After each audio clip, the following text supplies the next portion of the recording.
My greedy daughter-in-law cut me from the family vacation list. Go take a vacation at the nursing home. But when she tried to board the plane, the flight attendant said, "Sorry, first class is reserved for the owner of the airline. I'm glad to have you here. Follow my story until the end and comment the city you're watching from, so I can see how far my story has reached. I'm Estelle, and at 65, I thought I'd seen enough of life's cruelties to be prepared for anything. I was wrong. The phone call came on a Tuesday morning while I was tending to my small garden behind the modest duplex where I'd lived since Harold passed away 2 years ago. David's voice sounded strained, different somehow. "Mom, we need to talk about the family vacation." My heart lifted slightly. After months of feeling invisible in my own son's life, maybe this was my chance to reconnect with David and spend time with my 2 granddaughters, Emma and Sophie. Since Harold's funeral, family gatherings had become increasingly rare, and when they did happen, I felt more like an outsider than a grandmother. "Oh, that sounds wonderful. Sweetheart, where are we thinking of going?" There was a pause.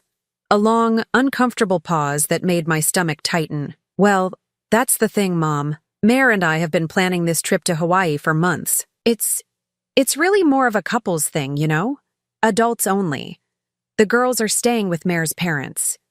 The words hit me like a physical blow. I gripped the phone tighter, my other hand instinctively reaching for the garden fence to steady myself. "I see." My voice came out smaller than I intended. "And when did you decide this?" Another pause. I could hear Mare's voice in the background, though I couldn't make out the words. Whatever she was saying, it wasn't in my favor. "Look, Mom, it's just, we never get time alone anymore. With work and the kids and everything, we really need this." I understood. I really did. Young couples needed their time together. But the way he said it, the way his voice carried that slight irritation, as if I were being unreasonable for even hoping to be included, cut deeper than any knife. "Of course, David, you two deserve your time together." But he wasn't finished. Mare had taken the phone. "Estelle, honey." Her voice was syrupy sweet, the way it always got when she was about to deliver a blow wrapped in false kindness. "David and I were talking, and we think maybe this is a good time for you to consider other options for your living situation. You know, somewhere with more support." My blood ran cold. "What do you mean?" "Well, there are some lovely retirement communities around here, places where you could make friends your own age, have activities planned for you. You wouldn't have to worry about maintaining a house or cooking for yourself." The words hung in the air like poison. I knew exactly what she meant, even if she wouldn't say it directly. "You mean a nursing home?"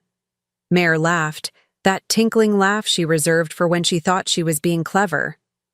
"Oh, not a nursing home, Estelle. Think of it more like a vacation resort for seniors. You could take your own little vacation there while we're in Hawaii." The cruelty in her suggestion was breathtaking. Here I was, a woman who had raised her son, buried her husband, and maintained her independence despite everything life had thrown at her, being told to go to an old folks' home while they jetted off to paradise. "Mare, I don't think—" David's voice came through faintly, but she cut him off. "David agrees it might be good for you to explore your options." "Don't you, honey?" Silence. My son's silence spoke louder than any words could have. He wasn't going to defend me. He wasn't going to stand up to his wife. In that moment, I felt more alone than I had even in the dark days after Harold's death. "I see," I said again, my voice steady despite the tremor in my hands. "Well, you two have a wonderful time in Hawaii." I hung up before either of them could respond, standing in my garden, surrounded by the roses Harold and I had planted together 20 years ago.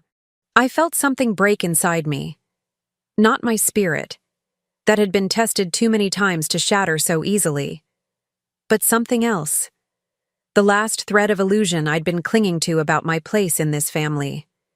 I walked back into my quiet house, past the photos of David's childhood, past the crayon drawings Emma and Sophie had made me last Christmas, past all the evidence of a life lived in service to family. In my bedroom, I sat on the edge of the bed Harold and I had shared for 42 years and let the tears come. They wanted me gone. Not just from their vacation, but from their lives. The woman who had sacrificed her dreams, who had worked 2 jobs to put David through college, who had babysat their children countless times, was now an inconvenience to be shuffled off to a facility. But as I sat there crying, something else began to stir. A memory of who I used to be before I became just David's mother, or Harold's wife. A memory of a woman who had once built something extraordinary from nothing. Mare thought she knew me.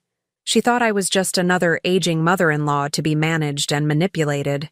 She had no idea who she was really dealing with. As the tears dried on my cheeks, I made a decision. If they wanted to exclude me, fine, but they were about to learn that Estelle Morrison had more surprises left in her than they could possibly imagine. That night, I couldn't sleep. Mare's words kept echoing in my mind, but instead of bringing more tears, they brought back memories I'd buried for decades. Memories of a time when I wasn't just someone's wife or mother, but a force to be reckoned with. I got up and walked to the spare bedroom that served as my office. Hidden behind boxes of David's old school papers and photo albums was a small safe Harold had installed years ago. Inside were documents I hadn't looked at in over a decade. The incorporation papers were yellowed with age, but the bold letterhead still made my heart race. Horizon Travel Services, founded 1982. My signature was right there next to Harold's. But mine came first. I had been the president, he, the vice president. I was 27 when I started Horizon Travel. David was only 3, and Harold was working as an accountant for a mid-sized firm. We needed extra money. But more than that, I needed something of my own. I'd always been good with people, good at planning, good at seeing opportunities others missed. It started small. I booked trips for neighbors, friends from church, Harold's coworkers. I had a gift for finding hidden gems, small airlines that offered better service than the major carriers, boutique hotels that provided luxury at reasonable prices, tour guides who knew the real story behind the tourist attractions. Word spread quickly. Within 5 years, Horizon Travel had expanded from our kitchen table to a small office downtown, then to 3 offices across the state. We specialized in personalized service, in making people feel special. Every client was treated like family. The big break came in 1989. A small regional airline called Pacific Coast Airways was struggling financially. Their routes were profitable, but they lacked the marketing expertise to attract customers. I saw potential where others saw risk. I convinced Harold to mortgage our house to buy a 20% stake in the airline. He thought I was crazy. David was 10 and needed stability, he argued. We couldn't risk everything on a gamble, but I knew it wasn't a gamble. I'd studied their routes, their customer satisfaction scores, their maintenance records. Pacific Coast Airways had everything they needed except vision, so I gave them mine. I joined their board of directors, youngest person and only woman at the table. Those men in their expensive suits looked at me like I was Harold's secretary taking notes. They stopped looking at me that way after our first quarterly meeting, when I presented a marketing strategy that increased their bookings by 40% in 6 months. By 1995, Pacific Coast Airways had become Pacific Coast Airlines, one of the fastest-growing regional carriers in the country. Our 20% stake was now worth more than Harold made in 10 years at his accounting job. But success came with a price. I was traveling constantly, meeting with investors, overseeing expansion into new markets. David spent more evenings with babysitters than with me. Harold started complaining that he felt like a single parent. The breaking point came when David was 13. He was in a school play, Peter Pan, and he'd been practicing his lines for weeks. He was so excited for me to see him fly across the stage, but I was in Seattle that week, finalizing a deal that would expand our routes to the Pacific Northwest. Harold called me the night of the performance. David had forgotten his lines. He'd stood on that stage, looked out at the audience, seen Harold's face, but not mine, and just froze. Harold said he could see the exact moment our son's heart broke. I flew back the next morning and found David in his room, still in his Peter Pan costume, crying. When I tried to hug him, he pulled away. "You missed it, Mom. I waited and waited for you to come, but you weren't there." That night, I made a decision that would change everything. I called an emergency board meeting and announced I was selling my shares in Pacific Coast Airlines. The board thought I was having a breakdown. Harold thought I'd lost my mind.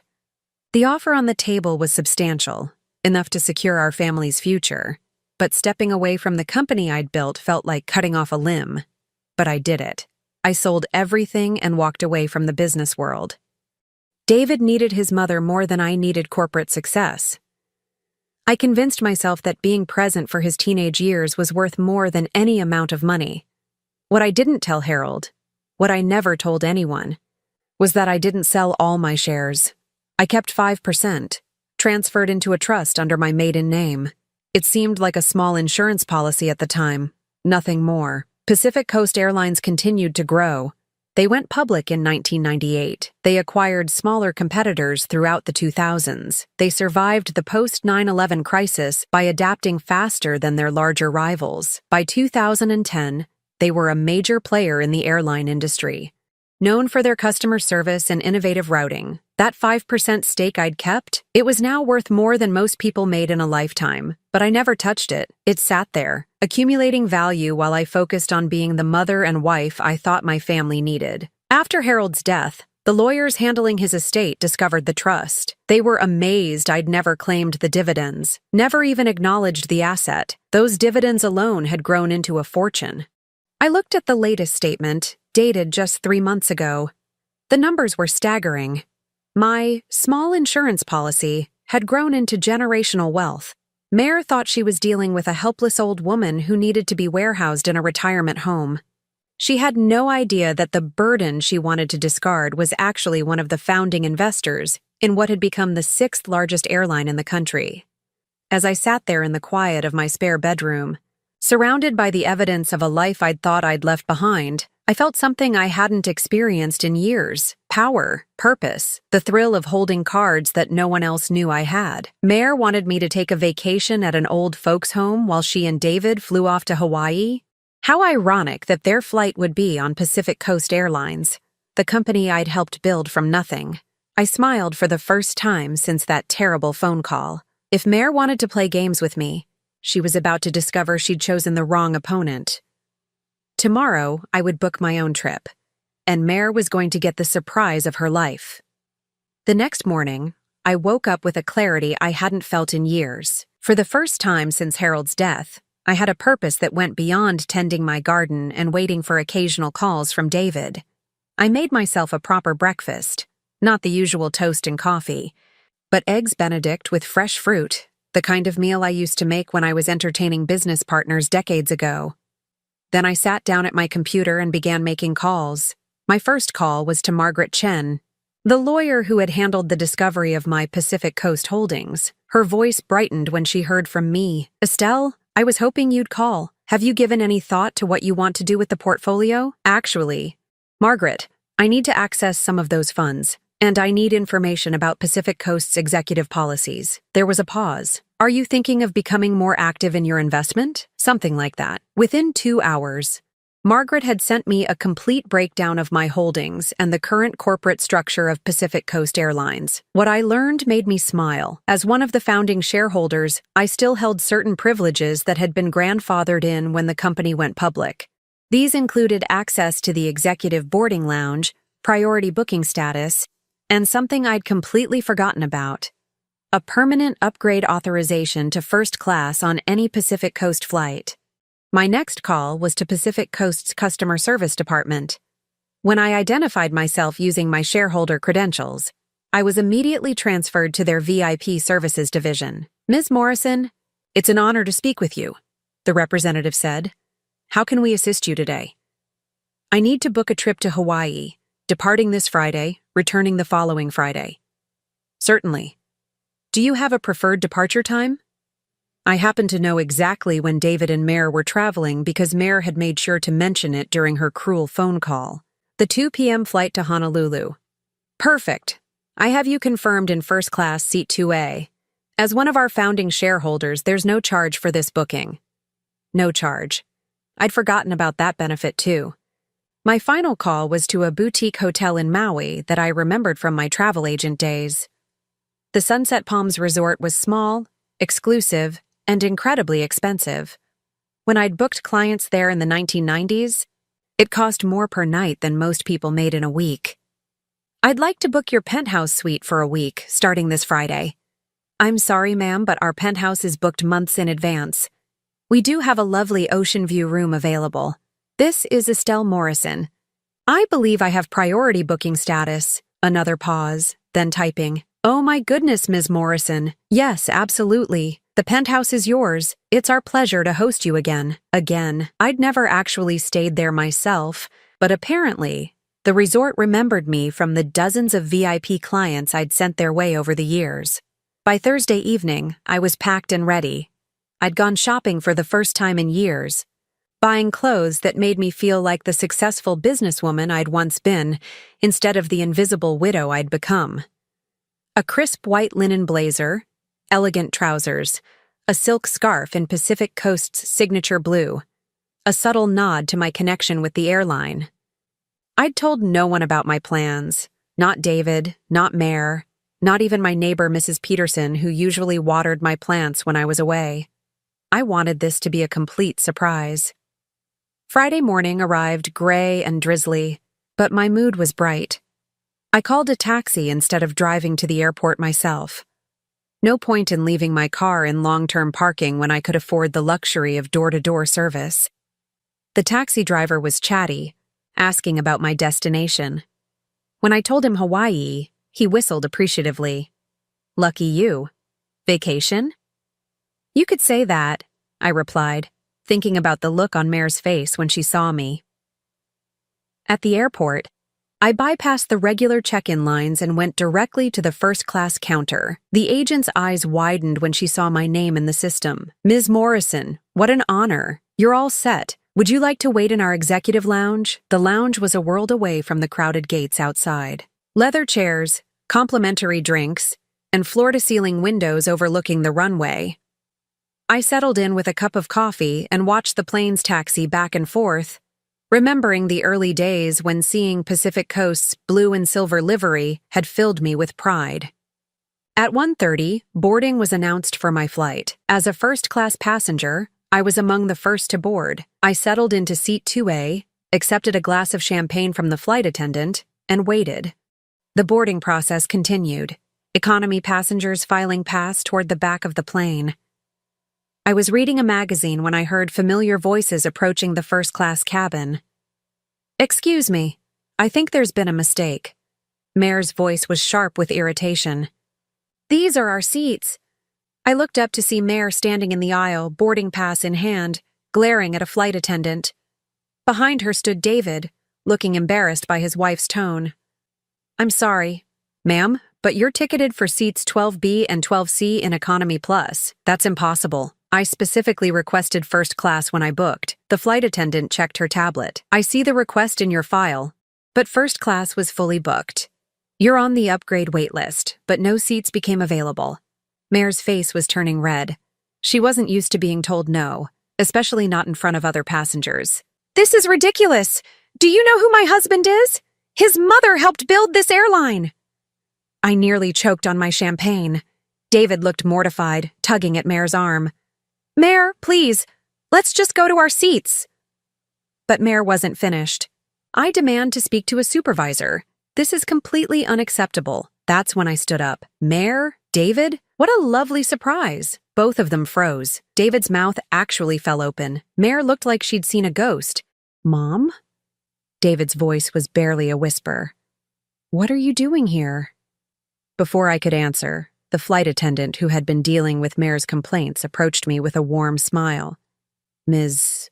Morrison, is everything all right? Are these passengers bothering you? The question hung in the air like a bomb waiting to explode. Mare's eyes darted between me and the flight attendant, clearly trying to process what was happening. Not at all, I said calmly. This is my son and daughter-in-law. Though I believe they're seated in economy, the flight attendant nodded. Yes. Seats 12B and 12C. If you'd like to follow me, I'll show you to your section. Mare remained frozen in place, staring at me in my first-class seat with my champagne and my complimentary warm nuts.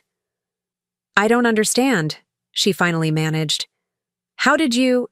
But before she could finish her question, another flight attendant approached, this one wearing the distinctive uniform of senior cabin crew. Ms. Morrison, I'm Sarah Chen, your flight attendant today. On behalf of Captain Rodriguez and the entire crew, welcome aboard. We're honored to have one of Pacific Coast's founding shareholders flying with us today. The silence that followed Sarah's announcement was deafening. I watched as Mare's face cycled through confusion, shock, and something that looked like panic. David just stood there, mouth agape, trying to process what he'd just heard. Founding shareholder? Mare's voice came out as a squeak. Sarah smiled warmly. Oh, yes. Ms. Morrison was instrumental in Pacific Coast's early development. We have a lovely tribute to her and the other founders in our corporate headquarters. I could practically see the wheels turning in Mare's head as she tried to reconcile the image of the helpless old woman she'd dismissed with this new information. The woman she'd suggested should go to a nursing home was being treated like royalty by the airline staff. Mom, David finally found his voice. I don't understand. How are you here? How are you in first class? Before I could respond, the captain's voice came over the intercom. Ladies and gentlemen, we have a very special passenger with us today. Ms. Estelle Morrison, one of Pacific Coast Airlines' founding investors, is traveling with us to Hawaii. Ms. Morrison, the entire crew would like to thank you for your vision and dedication that helped make Pacific Coast what it is today. A ripple of applause went through the first-class cabin. Other passengers turned to look at me with respect and curiosity. I smiled graciously and raised my champagne glass in acknowledgement. Mare looked like she was going to faint. Ma'am, Sarah addressed Mare gently but firmly, I really do need to ask you to take your assigned seats so we can complete boarding. Mare's legs seemed to move on autopilot as she stumbled toward the economy section, David trailing behind her. I could hear him asking questions, his voice urgent and confused, but Mare wasn't responding. She was in shock. As the plane taxied for takeoff, I settled back into my luxurious seat and allowed myself a small smile. The look on Mare's face had been worth every penny of this trip, and I hadn't even spent any pennies. 20 minutes into the flight, after we'd reached cruising altitude, David appeared at my seat. His face was pale, and his hands were shaking slightly. Mom, can we talk? Sarah immediately approached. Is everything all right, Ms. Morrison? It's fine, Sarah. This is my son. David, would you like to sit here for a few minutes? I gestured to the empty seat beside me. David sank into the seat like a man who'd just run a marathon. Mom, I don't understand what's happening. Mare is back there having some kind of breakdown. She keeps saying she made a terrible mistake, but she won't explain what she means. I took a sip of my champagne and looked at my son. Really looked at him. When had he gotten so thin? When had those worry lines appeared around his eyes? When had he started looking so much older than his 38 years? What did you think would happen, David? What do you mean? When Mare suggested I should go to a retirement home while you two went to Hawaii, what did you think would happen? David's face flushed red. Mom, that's not what she meant. She thought I was a burden to be managed, and you agreed with her. I didn't agree, I didn't know how to handle the situation. I studied his face, searching for the little boy who used to curl up next to me when he had nightmares, who used to tell me everything about his day at school, who used to look at me like I could solve any problem. David, what do you know about my life before you were born? He frowned. I know you and Dad met in college. You worked as a travel agent for a while, then stayed home with me. That's it? Well? Yes. I mean, you were Mom. You took care of the house, took care of me, helped Dad with his business sometimes. Just Mom. The words stung more than I'd expected. In his mind, I'd never been anything more than a caretaker, a support system for other people's dreams. David, did you know that I built Pacific Coast Airlines? He laughed nervously. Come on, Mom. That's impossible. I reached into my purse and pulled out one of the old incorporation documents Margaret had copied for me. David's eyes widened as he read my name at the top of the page, my signature beside Harold's. This can't be real, he whispered. It's very real. I started with nothing but an idea and a belief that people deserved better travel experiences. Your father and I mortgaged our house, took every risk imaginable, and built something extraordinary. But why didn't you ever tell me? Why did you give it up? The pain in his voice almost broke my resolve. Almost? Because you needed me more than I needed the business. At least, that's what I thought at the time. David was quiet for a long moment, staring at the document. So when Mare said you should consider other living options, she was suggesting that a woman who helped build a billion-dollar airline should be put in a nursing home because she'd become inconvenient. Oh, God. David buried his face in his hands. Mom, I'm so sorry. I had no idea. Mare didn't know either. She couldn't have known. Couldn't she? David, in all the years you've known me, have I ever been helpless? Have I ever been unable to take care of myself or make my own decisions? He looked up at me, and I could see the realization dawning in his eyes. Mare's suggestion hadn't been based on my actual capabilities or needs. It had been based on her desire to remove me from their lives entirely. She knew exactly what she was doing, I continued gently. She saw an opportunity to get rid of the mother-in-law she's always resented, and she took it. The question is, why did you let her? David's shoulders sagged. I don't know. I guess I've gotten so used to keeping the peace, to avoiding conflict with Mare. She gets so angry when things don't go her way, and it's just easier to go along with what she wants. I felt a stab of sympathy for my son.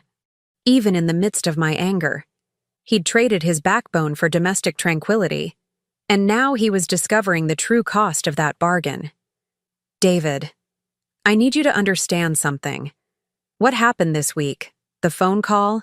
The suggestion about the retirement home? Your silence when I needed you to stand up for me?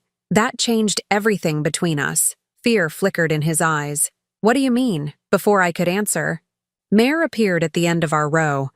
Her face was blotchy from crying, and her hands were clenched into fists at her sides. I need to talk to you, she said, but she was looking at me, not David. Sarah immediately stepped forward. Ma'am, you need to return to your seat. The seatbelt sign is on. It's all right, Sarah, I said calmly. But Mrs. Morrison will need to make this quick. Mare's face went white at my use of her formal name instead of the casual Mare I'd always used before.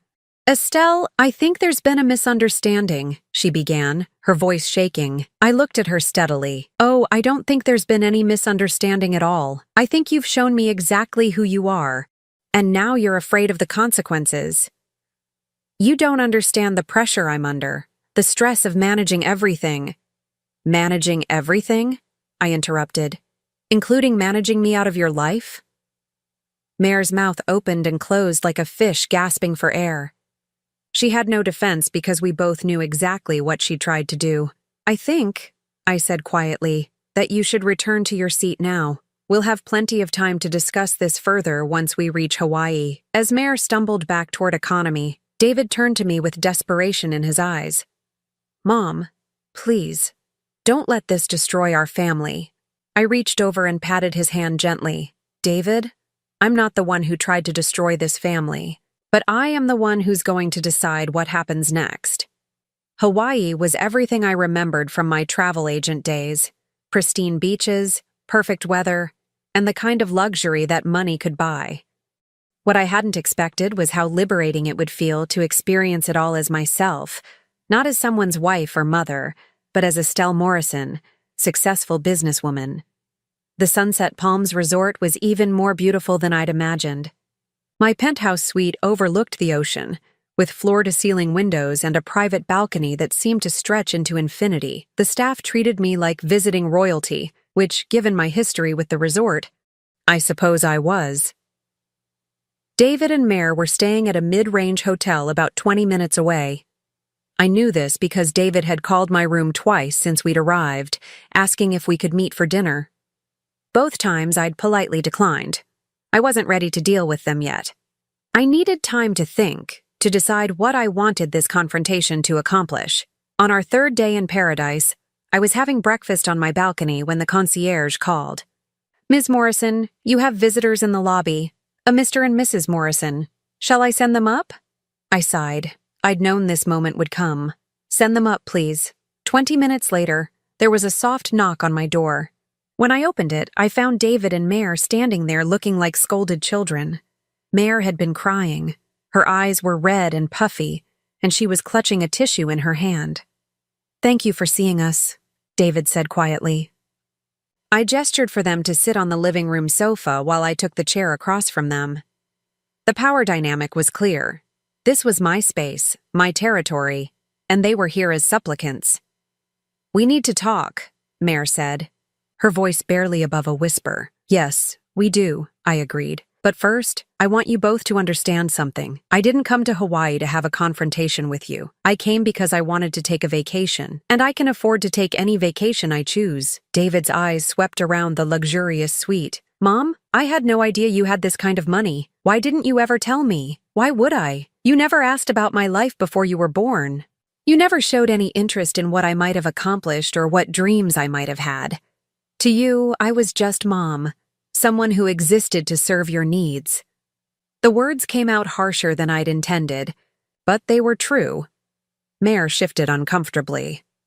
Estelle, I owe you an apology. I completely misjudged your situation. No, Mare, you didn't misjudge my situation. You tried to manipulate it for your own convenience. Her face crumpled. That's not true. I was just trying to think of what might be best for everyone. Stop. My voice was firm enough to cut through her protestations. Just stop lying. We all know exactly what you were trying to do. You wanted me out of your lives and you thought you'd found the perfect way to make it happen. Mare looked at David desperately, but he was staring at his hands, unable to meet her eyes. The retirement home suggestion wasn't about my well-being, I continued. It was about removing an inconvenience. You've never liked me, Mare. You've barely tolerated me since the day David brought you home, but you made a critical error. You assumed I was powerless to resist. I never said you were powerless, Mare protested weakly. You suggested I go to a nursing home while you and my son went on vacation without me. If that's not treating someone as powerless, what is? David finally looked up. Mom, I should have stopped her. I should have defended you. Yes. You should have, but you didn't, and that tells me everything I need to know about where I stand in your life. The room fell silent except for the sound of waves crashing against the beach below. Finally, Mare spoke again. What can we do to fix this? There has to be something. I studied her face, looking for genuine remorse, but seeing mostly fear. She was afraid of what I might do with my newfound power, afraid of how this revelation might change her comfortable life. Mare, do you know what I've been doing for the past 25 years? She shook her head. I've been watching. Watching you treat service workers rudely when we go out to dinner. Watching you make cutting remarks about other family members behind their backs. Watching you manipulate David with tears and tantrums whenever you don't get your way. I've seen who you really are. And I've said nothing because I thought it wasn't my place to interfere in my son's marriage. Mare's face had gone pale. But when you tried to have me institutionalized so you could enjoy your vacation in peace, you crossed a line. You made it my business. What do you want from us? David asked, his voice hollow. I stood up and walked to the window, looking out at the ocean. The truth was, I wasn't entirely sure what I wanted. Revenge felt too petty. An apology felt insufficient. What I really wanted was something that couldn't be given. I wanted my son to have been the man I'd raised him to be. I want honesty, I said finally. Complete honesty. Mare, I want you to tell David exactly why you suggested the retirement home. Not some sanitized version about thinking it might be good for me. The real reason. Mare's hands started shaking. Estelle, please don't make me. The real reason, Mare. She looked at David, then back at me, tears streaming down her face. I wanted you gone, she whispered. I've wanted you gone for years. Every time you come over, every time you call, every time David mentions you, I feel like you're judging me, like I'm not good enough, like I'll never be the daughter-in-law you wanted. And so you decided the solution was to have me locked away. I thought if you were somewhere else, somewhere with other people your age, maybe you'd be happier. Maybe we'd all be happier. David was staring at his wife like he'd never seen her before. Mare, how could you think that was okay? Because I was desperate, she burst out. Do you know what it's like living in the shadow of the perfect mother? Every story you tell about your childhood, every time you talk about how wonderful she was, how much she sacrificed for you. It makes me feel like garbage, like no matter what I do, I'll never measure up. The honesty was brutal, but it was what I'd asked for. So instead of trying to build a relationship with me, I said quietly, You decided to eliminate me entirely. Mare nodded miserably. I turned to David. And you? What's your honest answer? Why did you let her suggest putting me in a home? David's voice was barely audible. Because it was easier than fighting with her. Because Mare gets so upset when things don't go her way, and I wanted peace in my house, even if that peace came at my expense. He nodded, unable to look at me. I felt something settle in my chest, not forgiveness, but understanding. My son had become a man who chose the path of least resistance, even when that path led to cruelty. Mare had become a woman whose insecurities had turned her vindictive. And I had become a mother who had stayed silent too long about too many things. Well, I said, returning to my chair, now we all know where we stand. 6 months later, I was standing on the deck of my new home in Carmel by the sea, watching the sunset paint the Pacific Ocean in shades of gold and crimson. The house was perfect, not too large, but elegant and comfortable, with panoramic ocean views and a garden where I could grow the roses Harold and I had always loved. I'd bought it with cash 2 weeks after returning from Hawaii. The decision hadn't been impulsive. During those final days in paradise, after the painful honesty session with David and Mare, I'd done a lot of thinking about what I wanted the rest of my life to look like.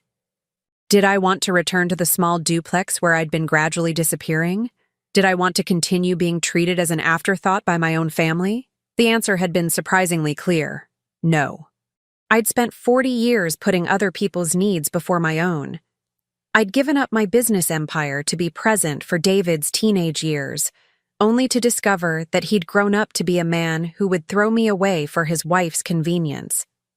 I'd spent 2 years after Harold's death living quietly, trying not to be a burden, only to be told I should be warehoused in a facility anyway. Enough was enough. The move to California had been surprisingly easy. I'd hired a moving company to pack up my life in Ohio, keeping only the things that truly mattered to me. The rest I'd donated to charity, including most of the furniture Harold and I had accumulated over the years. I wanted a fresh start, not a shrine to the past. My new house came furnished by a decorator who specialized in coastal elegance. Everything was cream and blue and silver, like the Pacific Coast Airlines colors I'd chosen all those years ago. The irony wasn't lost on me. David had called the day I closed on the house. He'd been frantic, convinced I was having some kind of breakdown. Mom, you can't just move across the country without talking to us about it. Why not? You didn't talk to me before deciding I should be put in a home. That's different. We were just suggesting options. And this is my option, David. I'm choosing to live somewhere beautiful. Somewhere I can wake up every morning and feel grateful to be alive. He'd tried to argue, of course. Mare had even gotten on the phone, tears in her voice, begging me to reconsider. But I'd made my decision. And for the first time in decades, I wasn't changing my mind to make other people comfortable. Now, as I sipped my evening wine and watched the waves roll endlessly toward shore, I felt something I hadn't experienced in years. Complete peace. My new life was fuller than I'd expected. Within a month of moving to Carmel, I'd been invited to join the local historical society, where my background in business and travel made me a valuable contributor. I'd also started volunteering at a nonprofit that helped women over 50 start their own businesses.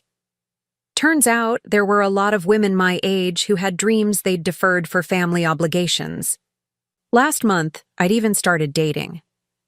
Richard was a retired professor, widowed like me, with kind eyes and a gentle sense of humor.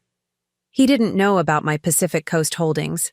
To him, I was just Estelle, a woman who'd moved to town and was making a new life for herself. It was refreshing to be appreciated for who I was rather than what I could provide. The phone rang, interrupting my sunset meditation. I glanced at the caller ID and smiled. David called every Sunday now, ever since I'd moved. Our conversations were different than they used to be. More honest, less automatic. Hi, sweetheart. Hi, Mom. How was your week? I settled into my favorite chair, still facing the ocean. Wonderful.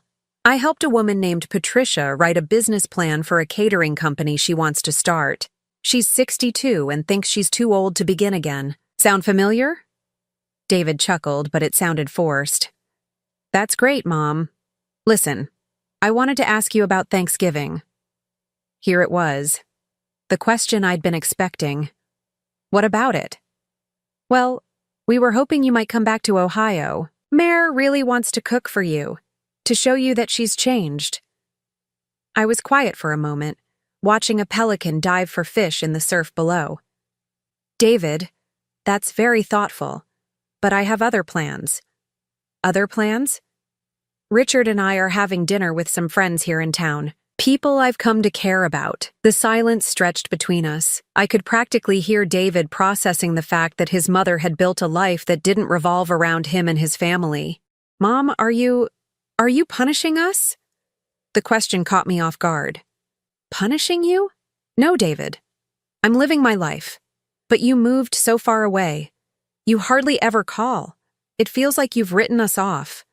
I set down my wine glass and really considered his words. Had I written them off? Maybe, but not out of spite. David, do you remember when you were little and you'd throw tantrums when you didn't get your way? I guess. I never gave in to those tantrums because I knew that if I did, you'd learn that emotional manipulation was an effective way to get what you wanted. This isn't punishment. It's me refusing to be manipulated. Mare's really sorry about what happened. I believe she is. But sorry doesn't undo the damage, and it doesn't guarantee she won't try something similar again when I become inconvenient. Another long pause. So what does this mean for us? For our relationship? I looked out at the ocean, vast and powerful and indifferent to human drama. It means we start over, on equal terms. No more expecting me to accommodate everyone else's needs while mine are ignored. No more assuming I'll always be available because I have nowhere else to go. No more taking me for granted. And if we can do that? For the first time in the conversation, I smiled genuinely. Then maybe next year you can come visit me for Thanksgiving. I think you'd like it here. The sunsets are incredible. After we hung up, I sat in the gathering darkness, listening to the eternal conversation between wind and waves. Tomorrow, Richard and I were driving up to San Francisco to see a museum exhibition. Next week, I was flying to Phoenix to help another woman my age launch her consulting business. Next month, Pacific Coast's board of directors had invited me to attend their annual meeting, the first time in decades that I'd considered taking an active role in the company again. I had choices now, real choices, not the limited options of convenience and obligation that had defined my life for so long, but the full spectrum of possibilities that came with independence and self-respect. Emma and Sophie, my granddaughters, had started calling me every few weeks. They were curious about my new life, asking questions about the ocean and the seals I sometimes saw from my deck. David had told them I was an important businesswoman, and they were fascinated by this new version of their grandmother. Grandma Estelle, Sophie had said during our last call, when I grow up, I want to live by the ocean too. You can do anything you set your mind to. Sweetheart, I'd told her, don't let anyone convince you otherwise. As I finally headed inside for the night, I caught my reflection in the sliding glass door. The woman looking back at me stood straighter than she had in years. Her eyes were clearer, her expression more determined. She looked like someone who had remembered her own worth. Mare had tried to send me to a nursing home, thinking I was a burden to be managed. Instead, she'd awakened something in me that I'd forgotten existed. The woman who had once built an airline empire from nothing but vision and determination. I was 65 years old, and my life was just beginning again. And this time, I was going to live it entirely on my own terms. Now, I'm curious about you who listened to my story. What would you do if you were in my place? Have you ever been through something similar? Comment below, and meanwhile, I'm leaving on the final screen 2 other stories that are channel favorites, and they will definitely surprise you. Thank you for watching until here.